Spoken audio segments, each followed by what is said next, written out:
నేను assistant commissioner బాబు, నా పేరు గోవింద నాయకు. రేపు రాబోయే పరీక్షలు మార్చి 16 నుండి జరుగుతాయి. వాటికి సంబంధించిన సెంటర్ని చూడడం, ఫర్నిచర్ అవన్నీ చూడడం, తర్వాత ఏదైతే లో పర్ఫార్మెన్స్ స్కూల్స్ ఉన్నాయో మన గవర్నమెంట్ సెక్టారు వాటన్నిటికీ కనీసం 35 మార్క్స్తో పాస్ అయ్యేలా ఒక ప్రణాళిక చేయమని చెప్పేసి టీచర్లందరినీ చెప్పడం, పిల్లలకి వాళ్ళ తల్లిదండ్రులకు కూడా ఈ 3 నెలలు రెగ్యులర్గా క్లాసెస్ పంపించి ఒక సర్టిఫికేట్ కోసం, ఒక ఎస్ఎస్సి సర్టిఫికేట్ కోసం మాత్రమే ఈ 3 నెలలు టీచర్లు, పిల్లలు, తల్లిదండ్రులు కూడా వాళ్ళు పనిచేయాలని చెప్పేసి, ప్రతి పిల్లడు పాస్ కావాలని చెప్పేసి టీచర్లకి ఇప్పుడు టీచర్ల మీటింగ్లో అందరికీ చెప్పడం జరిగింది. దాదాపు ఇప్పుడు జిల్లాలో 70 స్కూల్స్ చూశాను. అందరికీ కూడా ఇలాగే చెప్పడం జరుగుతుంది. అది విషయం. నన్ను ఇప్పుడు ఈ ప్రస్తుతానికి మా ఆదరణ డివిజన్లో కూడా చాలా శాతం తక్కువ ఉంది సార్. అంటే 10th పాస్ ఏ రకమైన చర్యలు చేపట్టబోతున్నారు సార్?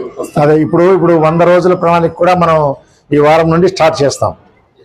ఇప్పుడు డిసెంబర్ నుండి స్టార్ట్ చేసి ఫిబ్రవరి ఎండింగ్ వరకు, మార్చి 15 వరకు కూడా పెట్టే కార్యక్రమం ఉంది. ఆ 100 రోజుల్లో ఏ రోజు ఏం చెప్పాలి టీచర్లు అనే విషయం కూడా వాళ్ళకి చాలా ప్రణాళికాబద్ధంగా చెప్తాం. దాంతోపాటు పిల్లలు సక్రమంగా బడికి పంపేలా పేరెంట్స్ మీటింగ్ కూడా పెట్టుకోమని చెప్పాను. టీచర్ని కూడా ఈ 3 నెలలు వాళ్ళ సొంత పనులు కూడా మానేసి సర్టిఫికేట్ కోసమే పనిచేయాలని అందరికీ ప్రతి స్కూల్లో చెప్పడం జరుగుతుంది.